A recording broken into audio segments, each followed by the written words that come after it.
안녕하세요. 네, 차기호 수학 문제풀이 두 번째 시간 왔습니다. 오늘은 여러분에게 키르호프 법칙으로 합성 저항 구하기라는 제목으로 찾아왔습니다. 자, 키르호프 법칙은 전기 회로에 적용하는 것이죠. 합성 저항도 전기 회로에 적용을 합니다. 그래서 우리가 합성 저항할 때 이렇게 봐가지고 직렬로 연결되어 있으면 어떻게, 병렬로 연결되어 있으면 어떻게, 뭐 이런 식으로 구하는데 이것도 키르호프 법칙으로 구해야지 되고, 복잡한 회로의 경우에 저항들이 복잡하게 연결되어 있는 경우에 키르호프 법칙을 적용하면 이제 분명하게 구할 수가 있습니다. 그래서 오늘은 먼저 키르호프 법칙을 어떻게 적용하는지 소개한 다음에 좀 복잡한 경우에 합성 저항 구하는 것을 직접 해보도록 하겠습니다. 자, 전기 회로에서 먼저 기초적인 거 조금 소개하고 지나가죠. 전기 회로를 볼 때는 접합점이란 말과 가지란 말이 있는데, 접합점이란 뭐냐? 회로에서 도선이 3개 이상 만나는 점, 이걸 접합점이라고 하고, 여기서는 지금 접합점이 몇 개 있습니까? 2개 있죠. 네, 여기가 접합점. 그리고 가지는 접합점과 접합점을 연결하는 도선을 얘기합니다. 여기서는 가지가 몇 개 있겠습니까? 근데 이렇게 3개가 있죠. 자, 그래서 이렇게 회로에서 접합점과 가지가 있으면 우리 여기서 중요한 게 뭐냐면, 전류는 동일한 가지에서는 절대로 안 변한다. 여기 이렇게 전류를 정해 놓으면, 여기 I1, I2, I3 이렇게 정해 놓으면, 가지에서는 왜 내가 이런 말을 강조하냐면, 여기에 이렇게 연결되어 있는 저항이나 기전력이나 이런 거를 회로 요소라고 하는데, 회로 요소에서 전류가 좀 바뀐다고 생각하는 사람들이 가끔 있습니다. 절대 그런 일이 없다. 그래서 맨 왼쪽 가지의 전류가 I1이다 라고 하면, 기전력에 흐르는 것도 I1, 저항에 흐르는 것도 I1. 두 번째 저항도 마찬가지로 I2. 그 다음에 세 번째도 역시 다른 저항 전부 I3다. 그래서 가지가 정하고 거기에 전류가 있으면 이 전류는 절대로 바뀌지 않습니다. 어디서만 바뀌어요? 접합점에서만 바뀐다라고 하는 것입니다. 그리고 이 회로 문제에서의 목표가 바로 뭐냐면, 이렇게 가지마다 흐르는 전류를 구하는 것이 목표입니다. 그래서 여기에 회로 요소들이 이렇게 연결되어 있을 때 가지마다 어떤 전류가 흐를 것인가 하는 것이죠. 이건 무엇으로 구하느냐? 키르호프 법칙으로 구합니다. 키르호프 법칙 한 가지만 있으면 모든 회로 문제가 해결된다라고 하는 것이죠. 이 키르호프 법칙이 어렵지가 않으니까 알아두면 좋겠죠.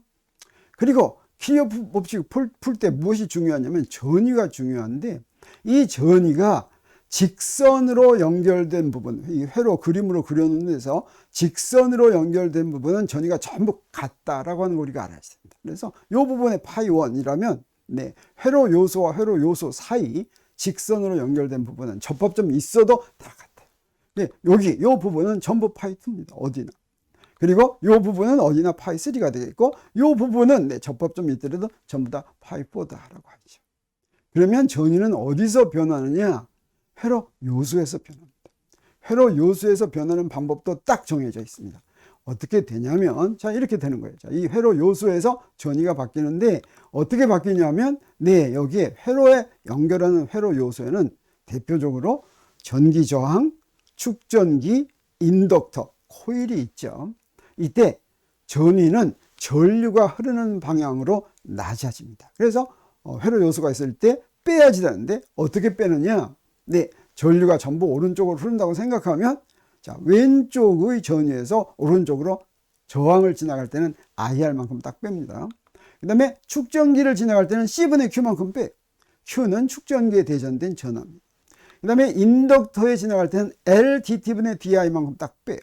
L은 인덕터는 쓰고 I는 전류인데, 전류가 변해야지만 전위가 내려가죠. 그래서 여기에 L DT분의 DI를 빼주면 됩니다. 그런데 전류가 흐르는 방향과 관계없이 전위가 바뀌는 게 뭐냐면 기전력입니다. 기전력은 이렇게 전위 높낮이가 표시되어 있죠. 긴 쪽이 전위가 높은 곳입니다. 그래서 네, 이렇게 긴 쪽으로 가면, 긴 쪽으로 가 있는 파이 B는 파이 A보다 기전력만큼 전위가 더 높고, 만약에 그 반대 방향으로 되어 있다면 파이 B가 파이 A보다 이만큼 전위가 더 낮다. 그래서 이 경우에는, 기전력의 경우에는 전류가 흐르는 방향하고 아무 상관없이 막대기에 어디가 높은 쪽이냐에 따라서 전위가 바뀐다라고 하는 것을 우리 알고 있어야지 되겠습니다. 회로가 이렇게 주어졌고, 그 다음에 키리호프 법칙 적용할 때 맨 먼저 뭘 하냐면 목표가 뭐라고 그랬습니까? 가지마다 흐르는 전류라고 그랬죠. 그래서 가지마다 전류의 이름, 내가 구할 이름을 내가 붙이는데 내 마음대로 붙여도 되겠어요. 먼저 방향을 정해야 되겠습니다. 그래서 어떻게 정하냐면, 자, 이렇게 정했다고 내 마음대로 이게 진짜인지 꼭 진짜로 정할 필요는 없습니다. 아무렇게나 이렇게 정해도 좋습니다. 아무렇게나 정해가지고 혹시 내가 잘못 정했다면 이 전류값이 마이너스가 나옵니다. 어떻게 정하건 내가 편리하게. 근데 기왕이면 뭐 그럴듯하게 정하는 것이 나중에 마이너스가 안 나오고 좋겠죠. 자, 이 경우에 여기 기전력으로 봐서 전류가 맨 왼쪽은 위로 흐르고 그 오른쪽은 아래로 흐를 거다라고 하는 걸 우리가 예상할 수가 있습니다. 자, 그러면 키르호프 법칙에는 두 가지가 있어요. 제1법칙과 제2법칙. 그래서 이 두 개를 소개하겠습니다. 제1법칙, 제2법칙이 있는데 제1법칙은 어디에 적용하냐면 접합점에 적용합니다. 제2법칙은 고리에 적용하는데 이거는 회로에서 만들 수 있는 폐회로를 고리라고 이렇게 얘기합니다. 자, 그래서 제1법칙을 다른 말로는 뭐라고도 그러냐면 접합점 법칙이라고도 하고 제2법칙은 고리 법칙이라고도 합니다. 그 다음에 이 접합점에서 전류의 대수합이 0이다라고 하는 게 제1법칙이에요. 접합점이 있으면 대수합이라는 건 들어오는 거하고 나가는 거하고 부호를 다르게 붙인 다음에 부호를 붙여서 더하는 거, 이걸 대수합이라고 합니다. 그래서 들어온 전류와 나간 전류가 같다라고 하는 게 제1법칙이라고 할 수가 있겠어요. 그 다음에 고리에서는 전위차의 대수합이 0이다. 고리에서는, 자, 전위는 어디서 변한다고 그랬습니까? 회로 요소에서 변한다고 그랬죠.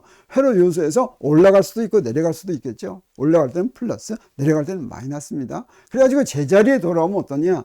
바로 제자리에 돌아오면 전위가 원래 전위로 가야 될 테니까 그걸 전부 다 합한 거, 전위차를 전부 합한 것은, 부호를 붙여서 전부 합한 것은 0이어야지 되겠죠. 이런 간단한 법칙이다 얘기할 수가 있겠어요. 그래서 이 제1법칙은 전류가 대상이니까 전류법칙이라고도 하고, 제2법칙은 전위가 대상이기 때문에 전압법칙 이렇게 부릅니다. 이걸 영어로는 뭐라고 그러냐면 KCL이라고 하는데, KCL은 키리호프 커런트 로의 준말입니다. 그 다음에 제2법칙은 KVL, 키리호프 볼티지 로의 준말이 되겠습니다. 제1법칙은 왜 성립하냐면, 이 키리호프 법칙은 전자기의 무슨 기본 법칙 이런 게 아닙니다. 단순히 전기 회로 문제를 쉽게 풀기 위해서 키르히호프가 대학원 시절에 이렇게 만든 이런 법칙인데, 제1법칙은 전하 보존, 전하란 없어지거나 생기거나 하지 않는다라고 하는 원칙 때문에 성립하는 것이고, 제2법칙은 이건 에너지 보존, 이건 제자리로 돌아오면 전위가 같아야 된다라고 하는 것 때문에 성립하는 것이라고 할 수가 있겠습니다. 그래서 키르호프 법칙은 전자기 현상의 기본 법칙이란 쿨롱 법칙, 암페어 법칙, 패러데이 법칙, 뭐 이런 것들이 기본 법칙이죠. 자, 이런 것들을 다 합해서 맥스웰 방정식 이렇게 얘기하죠. 거기에 속하지는 않는다라고 하는 것이 되겠습니다. 단지 회로 가까이 흐르는 전류를 구하는 편리한 방법이고, 회로 문제를 풀 때는 이 키르호프 법칙만 있으면 되겠습니다. 그러면 전류 법칙을 한번 적용해 보도록 하겠습니다. 이런 회로가 있다고 한다면 먼저 뭘 하면 되겠습니까? 대상, 두 가지 법칙이 있는데 접합점 대상이라고 그랬죠. 여기는 접합점이 두 개 있습니다. 그 다음에 들어오고 나가고 부호하는데 이 부호는 내 마음대로 하면 됩니다. 그래서 여기 들어오는 전류를 플러스, 나가는 전류를 마이너스로 하지 않고 반대로도 아무 상관이 없어요. 식은 똑같은 식이 나옵니다. 자, 그럴 것 같으면, 자, 접합점 A에서는 어떻게 되겠어요? I1이 들어가고 I2, I3가 나가죠. 그래서 I1 빼기 I2 빼기 I3는 0, 이게 되겠습니다. 접합점 B에서는 어떻게 됩니까? 지금 I2하고 I3가 들어가고 I1이 나가죠. 그래서 마이너스 I1 플러스 I2 더하기 I3는 0, 이렇게 되겠어요. 이게 바로 대수합입니다. 이 대수합이 0이다라고 하는 것이 전류법칙이 되겠어요. 그 다음에 무엇도 있느냐? 고리도 있죠. 자, 고리는 어떤 걸 만들 수 있냐면 폐회로를 내가 만들 수 있는 거 다 만들 수 있어요. 그래서 이런 거, 자, 대상이 고리인데, 자, 이렇게 고리는 3개 만들 수 있어요. 자, 이렇게 하나 만들었다고 합시다. 그 다음에 또 이렇게도 만들 수도 있어요. 그런가 하면 아주 크게도 만들 수 있어요. 이렇게 전부 해서 3개를 만들 수가 있고, 자, 그러면서 지나가는데, 이 지나가는 방법도 내 마음대로 정해도 됩니다. 예를 들어서 이렇게 정하는 거예요. 회전을 고리를 시계 방향으로 회전시킨다. 반시계 방향으로 아무 상관없어요. 뭐 답은 항상 똑같습니다. 나오는 것은. 그래서 시계 방향으로 회전시켜가지고 고리 A에서 만든다고 하면 어디서부터 시작하냐면 여기 기전역에서부터 시작하겠어요. 그래서 기전역에서 전위가 높아졌죠. 플러스 2. 그 다음에 어떻습니까? 전류의 방향이니까 낮아지죠. 그래서 마이너스 I1, R1, 마이너스 I2, R2는 제로 이렇게 되겠습니다. 고리 B에는 어떻습니까? 고리 B에는 어디서부터 시작하냐면 여기서 두 번째 R2에서부터 시작하는데 R2에서는 전류가 시계 방향과 반대 방향이죠. 그래서 플러스가 되겠어요. 플러스 I2, R2. 그 다음에 R3에서는 마이너스 I3, R3. 그 다음에 R4도 마찬가지로 마이너스 I3, R4는 0. 이렇게 하면 되겠습니다. 그 다음에 큰 고리에서는 어떻게 하냐. 기전역부터 시작한다면 큰 고리에서는 자, 가는 쪽으로 막대기가 길어졌으니까 플러스 2. 그 다음에 시계 방향이 I1의 전류 방향이니까 마이너스 R1, I1, R1. 그 다음에 R3도 역시 시계 방향이니까 마이너스 I3, R3. 그 다음에 여기 R4에는 I3가 흐르죠. 그래서 마이너스 I3, R4는 0. 이렇게 고리법칙 3개가 나왔습니다. 자, 그러면 킬로프 법칙은 봤더니 여기에 KCL 전류법칙 2개가 있고 KVL 전압법칙 3개가 있죠. 근데 구하는 게 뭐라고 그랬습니까? 전류 구하는 것이 목표라고 그랬는데 이 전류가 전부에서 몇 개 있습니까? I1, I2, I3 3개 있는데 식이 어때요? 5개나 되죠. 그래서 킬로프 법칙은 이렇게 식의 개수가 원하는 미지수의 개수보다 훨씬 더 많이 나옵니다. 그래서 이용할 식은 5개씩이나 있으니까 이 중에서 2개는 쓸데없다라고 하는 것을 알 수가 있죠. 실제로 보면 I1하고 I2는 같은 식입니다. 그래서 이렇게 전류법칙과 전압법칙을 만드는데 같은 식이 반복해서 나옵니다. 이런 거를 서로 독립인 식이 아니다라고 하는 것이죠. 독립인 식은 딱 개수가 미지수의 개수만큼 딱 있습니다. 물리 문제에서는 그 개수는 항상 있으니까 없다고 걱정할 필요가 없어요. 여기서는 구해야지 될 게 3개면 킬로프 법칙 중에서 독립인 게 딱 3개가 있다라고 하는 거 믿어도 좋겠습니다. 그 다음에 여기서 3식과 4식을 더하면 5식이 나오는 걸 알 수가 있어요. 그래서 5식도 3식과 4식과 독립이 아니다라고 하는 걸 우리가 알 수가 있겠습니다. 그러면 여기서는 어떤 3개를 이용하면 되냐면 1식과 2식과 3식, 1식과 3식과 4식을 이용해서 문제를 풀면 되겠습니다. 자, 이런 식으로 고리법칙과 접합점의 법칙을 이용해서 킬로프 법칙을 구한 다음에 그걸 풀면 된다라고 하는 것이죠. 자, 합성 저항은 우리 직렬로 연결된 저항은 R1, R2가 합성 저항인 거 바로 알죠. 자, 이걸 갖다가 킬로프 법칙으로 한다면, 자, 여기에 저항 하나만 있다면 이 저항과 기전역 사이는 어떤 관계가 성립하냐면 R은 I분의 2 이런 관계가 성립하죠. 그래서 E는 IR 이런 관계가 여기에 오른쪽에 여기 다이아몬드 골 여기에는 지금 뭔가 저항이 복잡하게 하겠어요. 저항이 복잡하게 있는데 그래가지고 결국 기전역으로 들어가는 전류가 I라고 하겠습니다. 그러면 그때 합성 저항은 어떻게 되냐면 이 I분의 2가 여기 왼쪽에 하나 있는 것과 마찬가지로 자 이렇게 구하는 것이 바로 합성 저항이 되겠습니다. 그래서 직렬로 연결한 경우를 똑같은 방법으로 해보겠어요. 이 직렬로 연결한 데는 보니까 뭐밖에 없습니까? 고리법칙밖에 적용할 게 없죠. 그래서 고리법칙, 전압법칙을 적용할 것 같으면 어떻게 됩니까? 이 마이너스 I1, R1, 마이너스 I2, R2는 0 이렇게 되죠. 그래서 이 식을 이렇게 고쳤습니다. 그럴 것 같으면 합성 저항은 I분의 R인데 I분의 R을 여기서 구하니까 바로 뭐가 됐어요? R1 더하기 R2. 우리가 잘 알고 있는 두 저항을 직렬로 연결했을 때의 저항값 딱 나왔죠.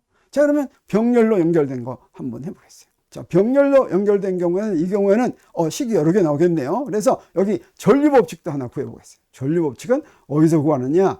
뭐 아무 데서나 구해도 다 똑같은 건데 I는 I1 더하기 I2 이게 전류법칙이 되죠.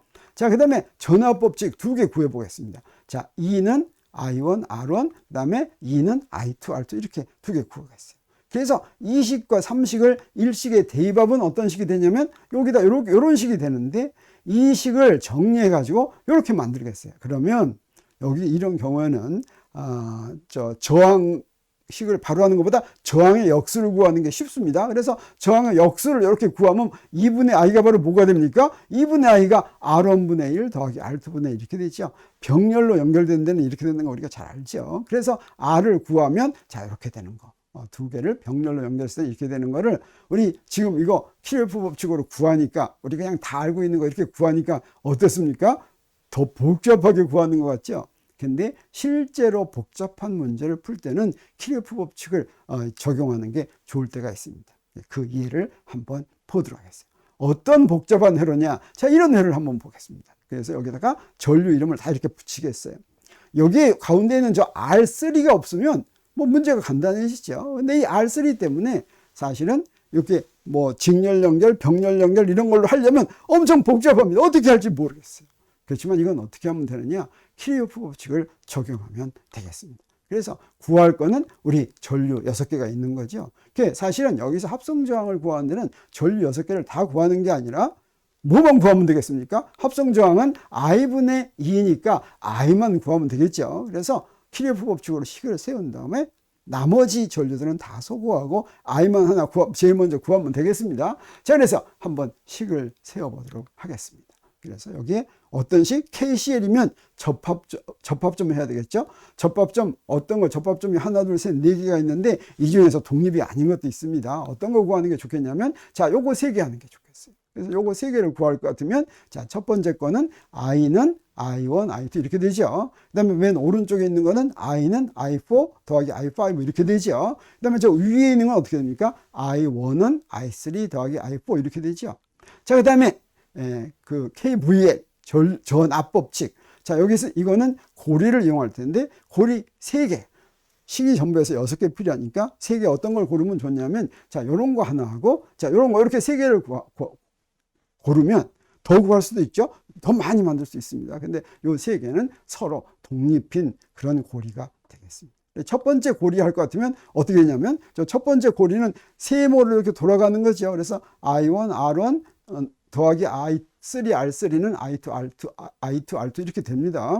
그 다음에 다섯 번째 거 큰데 돌아가는 건 뭐냐면 I1, R1 더하기 I4, R4는 2다 이렇게 되고 그 다음에 밑으로 이렇게 갈 것 같으면 I2, R2 더하기 I5, R5는 2다 이렇게 됩니다. 근데 이제 이거 가지고 이걸 연립으로 푸는 것인데 이거 사실은 그냥 풀기 시작하면 굉장히 복잡해질 수도 있습니다.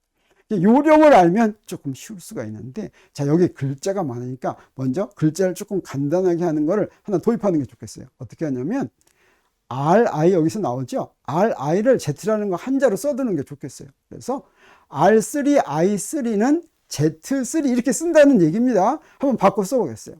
자, 그런데 첫 번째 시계는 어떻습니까? 지금 R이 없죠. 자, 이런 거 하기 위해서 양변에 R1과 R2를 곱하면 어떻게 되냐면 I자리는 I, R1, R2가 되고 그 다음에 I1은 R1, I1 합해서 Z1이고 R2가 남죠. 그래서 R2, Z1 더하기 R1, Z2는 I, R1, R2 이렇게 쓸 수가 있습니다. 두 번째 것도 비슷하게 하면 이런 식으로 나오고 세 번째 거에는 어떻게 하냐 R1, R3, R4를 곱하겠어요. R1, R3, R4를 곱하고 I1에는 R1을 합해가지고 Z1 하면 R3, R4만 남죠. 자, 이런 식으로 이렇게 정리를 합니다. 그리고 4번, 5번, 6번은 그대로 써주면 되겠죠. 그래서 4번, 5번, 6번은 Z1 빼기 Z2 더하기 Z3는 0 이렇게 이런 식으로 써주기만 하면 되겠습니다. 자, 이래가지고 이제 구하는 목표가 뭡니까? I를 구하는 게 목표니까 차근차근 쉬운 거부터 자, 여기서 이제 구하는 게 Z1, Z2 이걸 구하는 거나 마찬가지죠. 그래서 쉬운 거부터 소구하는 게 좋겠습니다. 여기서 소구할 때 쉬운 게 뭔가 봤더니 네, 요거 두 개 소구하기가 좋은 것 같아요. 그래서 Z4를 Z1으로 소구하고 그 다음에 Z5도 Z2로 바꿔 쓰는 겁니다. 근데 첫 번째 거에는 없으니까 그대로 놔두면 되겠어요. 첫 번째 식은 제1식은 제2식은 Z5가 있죠. Z4도 있고 Z5도 있네. 그래서 전부 다 이걸 대입했어요. 그래서 요거를 Z1과 Z2로 표시할 것 같으면 자, Z1 더하기 Z2는 우변이 나왔죠. 그래서 우변은 이거는 다 주어진 저항만 있는 것이고 좌변이 이제 구할 게 있는 됩니다. 자, 이걸 갖다가 이 프라임 식이다 이렇게 얘기하겠어요. 자, 3번식도 보니까 3번식에 Z4를 고쳐야 될 게 있죠. 그래서 Z4에다가 E-Z1을 대입했습니다. 그래가지고 정리하니까 어떻게 됩니까? 자, 이렇게 됐죠. 그 다음에 4번식은 어떻게 됩니까? Z4하고 Z5 없으니까 그대로 두면 되겠어요. 자, 이렇게 해서 식 4개가 이렇게 나왔습니다. 그러면 여기서 또 좀 간단하게 만들어야 되겠죠. 그래서 네, 여기서 Z3를 Z1, Z2로 표현하겠습니다. 집어넣겠어요. 자, 그러면 첫 번째 식은 Z3가 없으니까 그대로 놔두면 되겠어요. 두 번째 식은 어떻습니까? Z3가 여기도 없네. 그냥 놔두면 되겠어요. 세 번째 식에만 Z3가 있죠. 그래서 Z3에다가 이렇게 대입해서 자, 이런 식으로 집어넣어서 식 3개가 나왔습니다. 이 식 3개에서 Z1, Z2, Z3를 이제 소구하면 되겠습니다. 자, 그런데 자, 이때는 이제 여기서는 Z가 이제 없애는 게 좋겠어요. 그래서 Z를 다시 다 없애서 보면 1번식에는 어떻게 됩니까? R1, R2를 다 나눠버리면 되죠. 그래서 R1, R2를 나눠가지고 I1 더하기 I2는 I5로 만들었습니다. 그 다음에 여기 Z1은 R1, I1 다 집어넣을 것 같으면 어떻게 되냐면 R1, R5, I1 이런 식으로 됐어요. 자, 그래서 3번식도 이런 식으로 됐습니다. 자, 그래가지고 여기서 I1과 I2를 없애는 게 목표죠. 그래서 1번식을 이용하면 되겠어요. 1번식을 어떻게 고칩니까? I2는 I 빼기 I1 이렇게 고쳐서 2번식과 3번식에다가 대입하겠습니다. 근데 여기에 자, 2번식에는 I2가 있죠. 그래서 대입했어요. 자, 이걸 정리하면 자, 이렇게 됩니다. 3번식은 어떻게 됩니까? 3번식은 여기도 I2가 있죠. 3번식에 I2가 있으니까 자, 그걸 이렇게 대입했어요. 그래서 이렇게 정리를 했습니다. 그러면 이제 두 식, 마지막으로 2의 트리플 프라임, 3의 트리플 프라임이 두 식 남았는데 두 식에 지금 I1과 I만 있죠. 그래서 I를 소구하면 되겠습니다. I를 소구할 때 어떻게 하면 되겠습니까? 자, 지금 우변에는 I가 있고 좌변에 I1이 있죠. 그래서 좌변을 같다고 놓으면 될 것 같은데 좌변에 요 부분 요걸 A라고 그러고 요 부분 요걸 B라고 하면 어떻게 되겠습니까? 이 식에다가는 B를 곱하고 A식에다가는 A를 곱하면 3식에다가는 A를 곱하면 어떻게 두 개가 같아지겠죠? 자, 이걸 이용하겠습니다. 그래서 여기다가 이렇게 이제 곱하는 겁니다. 이렇게 곱해서 두 개를 곱해서 같다고 놓으면 바로 이런 식이 될 텐데 이제 어떻게 됐습니까? I1 없어지고 I만 남았죠. 그래서 우리 합성저항 구하려면 합성저항은 I분의 2 그러니까 I분의 2로 정리해야 되겠죠. 지금 여기서 I하고 2가 따로따로 놀죠. 그래서 이걸 정리합니다. 어떻게 정리하냐면 2는 2로 다 뽑아내고 I는 I로 다 뽑아냈어요. 그래서 2의 개수가 뭔지를 계산해 보겠습니다. 2의 개수가 이렇게 복잡하죠. 자, 이렇게 복잡한 것 같지만 조금 하면 뭐 그렇게 잘 어렵지가 않습니다. 자, 이렇게 나오는데 가만 봤더니 여기에 마이너스가 하나 들어오는데 이 마이너스는 보니까 어때요? 여기에 상쇄돼서 없어지죠. 그리고 항이 전부에서 몇 개 남았습니까? 하나, 둘, 셋, 넷, 다섯, 여섯, 일곱, 8개 이렇게 남았죠. 자, 이걸 정리하면 될 텐데 이 정리할 때 가만 보니까 알파가 전부 다 있습니다. 알파가 전부 다 있어요. 그래서 알파를 뽑아냈어요. 알파를. 아까 요 플러스 마이너스 없으니까 어때요? 전부 다 알파가 있죠. 그래서 이제 정리하기 훨씬 쉬워졌죠. 그 다음에 우리 원래 회로를 볼 것 같으면 R3가 거기 아주 중요한 역할을 하죠. 뭔가 특별한 역할을 하죠. 그래서 이 R3로 한번 뽑아내는 게 좋을 것 같아요. 그래서 R3로 뽑아내니까 네, 거기에 R1, R2, R4, R5가 딱 나오고 그 나머지는 이렇게 딱 인수분해가 되는 걸 알 수가 있습니다. 네, 2의 개수는 이렇게 간단해졌습니다. 그 다음에 이제 이번에는 I의 개수를 보겠어요. I의 개수도 막 이렇게 복잡합니다. 근데 여기서 가만 보니까 이 경우는 다 이렇게 전개를 했더니 여기에 또 마이너스가 보이죠. 마이너스 보이는 데는 어때요? 거기 똑같은 항이 있어가지고 없어지죠. 그리고 어떻습니까? 요거 R4로 전부 다 뽑아냈고 그 다음에 여기서도 마찬가지로 R3로 한번 뽑아서 정리해 보기로 하겠어요. 그랬더니 이렇게 R3를 뽑아 놓고 나서 이런 모양으로 이렇게 되는 걸 우리가 알 수가 있습니다. 그래서 요거 가지고 우리 이제 합성저항 구할 수가 있겠습니다. 합성저항 어떻게 구하면 되냐면 이게 이제 우리 마지막 결과니까 여기서 합성저항은 뭡니까? I분의 2죠. 그래서 저기서 I분의 2 이렇게 바로 구할 수가 있었어요. 그래서 우리가 답을 구했습니다. 이게 합성저항인데 복잡하죠. 이렇게 복잡할 때는 어떻게 합니까? 요거 맞는지 안 맞는지 확인해 봐야 되는데 어떻게 확인할 수가 있겠습니까? 자, 이 경우에 특별한 경우, 우리가 쉽게 예상할 수 있는 특별한 경우하고 비교합니다. 자, 어떻게 하는 거냐면, 예를 들어서 R3가 무한대인 경우, R3가 무한대는 뭐겠습니까? 여기 회로가 이렇게 있는데 R3가 무한대라고 하는 것은 무슨 얘기냐면, 저 R3 있는 부분, 여기가 전류가 안 통한다 이러는 거죠. 여기 지금 없는 거나 마찬가지입니다. 그럼 뭐가 되겠습니까? 그러면 R1, R4가 직렬로 연결되고 R2, R5가 직렬로 연결된 게 두 개가 병렬로 연결된 거하고 똑같은 거죠. 자, 그러면 저 식에서는 R3가 무한될 때는 어떻게 하느냐? 큰 것으로 나눠야지 됩니다. 분자 분모를 R3로 나누면 어떻게 되냐면, 자, 여기는 R3가 없어지는데 그 나머지 양들은 무한대로 나누니까 0됩니다. 그래서 이 부분만 빼고 나머지는 0이 되는 거예요. 그게 바로 뭡니까? 요거죠. 이게 바로 뭐냐면, 네, R1, R4하고 R2, R5가 요 직렬로 연결한 다음에 병렬로 연결한 거 딱 요거 되죠. 그래서 R3가 무한대일 때 이 답이 아주 맞는다라고 하는 것을 우리 알 수가 있습니다. 그러면 또 한 번 다른 것도 또 극단적인 경우가 있겠어요. 어떤 극단적인 경우가 있겠습니까?